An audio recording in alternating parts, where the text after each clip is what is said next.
Nurşəhəri Mingəçevirdə abadlıq, quruculuq və əsaslı təmir işləri başa çatmış ərazilərə ictimai baxış keçirilib. Tədbirdə Mingəçevir şəhər icra hakimiyyətinin başçısı İlham İsmailov, millət vəkili Aydın Mirzəzadə, hüquq mühafizə orqanlarının idarə və müəssisələrin rəhbərləri, şəhid ailələrinin üzvləri, qazilər iştirak edib. İlk olaraq Heydər Əliyev prospektində 20 yanvar və Puşkin küçələrinin aralığında yerləşən sağ və sol tərəfdəki xiyabanlara gələn tədbir iştirakçıları yaradılan şəraitlə tanış olub. Məlumat verilib ki, abadlıq işlərinə ötən ilin payız aylarında başlanılıb.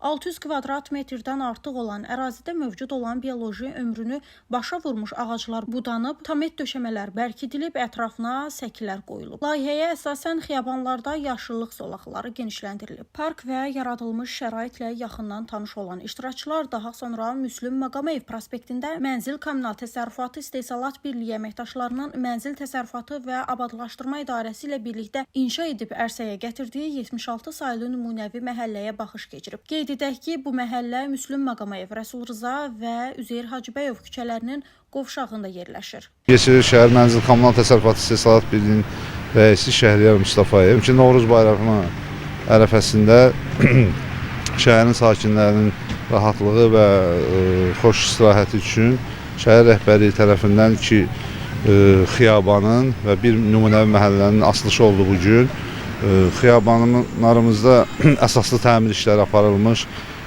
uşaqlar üçün əyləncə meydançası, böyüklər üçün idman meydançası, yeni fəvvarə quraşdırılmış və digər oturacaqlar, tullantı qabları hər biri yenilənmişdir.